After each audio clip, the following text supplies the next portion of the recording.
Hello everyone. So this is my first project for Mentorness internship, and for my first project, I'm performing a review on joint condition and how they determine which rows from the input tables are combined in the output tables using Power BI as a case study. So on my next slide, I have table of content. For this review, I'll be speaking on introduction to joint condition, types of joint condition, advantage of using joint condition in data analysis, the left join, and then my conclusion. And for introduction to joint condition in Power BI, joint conditions are used to merge or combine data from multiple tables based on a common field or set of fields. So this process allows you to create relationship between tables, enabling more comprehensive and insightful data analysis within your Power BI report and visualization. So types of joint condition in Power BI. We have basically four types of joint condition in Power BI: the inner join, the left outer join, the right outer join, and the full outer join. So for inner join, this returns matching rows between two tables. So inner join looks through both tables and returns its similarities.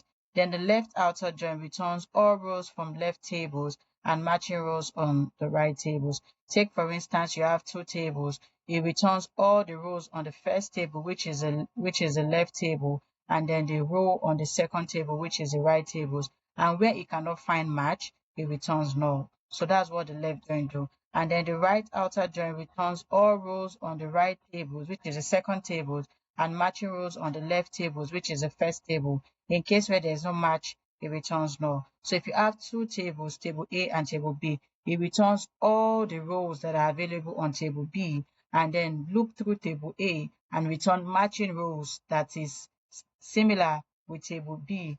And then where there is no match, it returns null. So for the full outer join, it is a combination of both left and right join. So the full outer join returns all rows on the first table, all rows on the right tables, and when there is no similarity, it returns nulls on both tables as well. So that's what the full join does. And then for advantage of using joint condition in data analysis, there's numerous so many advantages of using joint condition.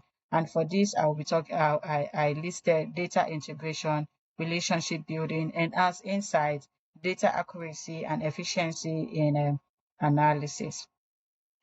So for this purpose of this reel, I did a left join in Power BI, and I'll just walk you through the process. So for this, I already have two tables that I created in Excel and loaded in Power BI. And then for my first table, I have product ID and product name. And for the second table, I have product ID and the quantity sold. So I will be performing a left join on this table. I'll go ahead and combine and then click on merge query as new and select my second table, which is my table 2, and then look at the similarities between the both table, which is a product ID, and click on them. So Power BI automatically perform a left outer join for me because this is a join that makes sense in this scenario. But in a case whereby you want to perform other join, you click on the drop down and choose whatever join condition that is best for your analysis. So I leave it on left outer join and click on OK. So my new table contains product ID and product name. And then from table 2, I will go ahead and unclick the product ID because I don't need it anymore, and then leave the quantity sold. So you can see now that it returns values for items that are available, and then for the ones that are not available on the left table, it returns null. So that's what a left join does in Power. That's how to work with a left join in Power BI.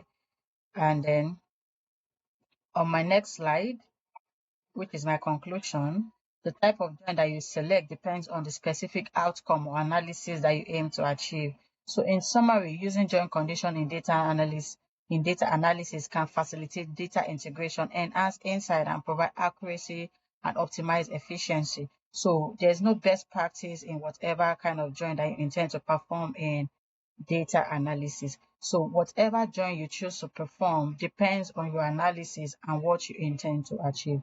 I hope this was very insightful, and then thank you for sticking with me. Bye.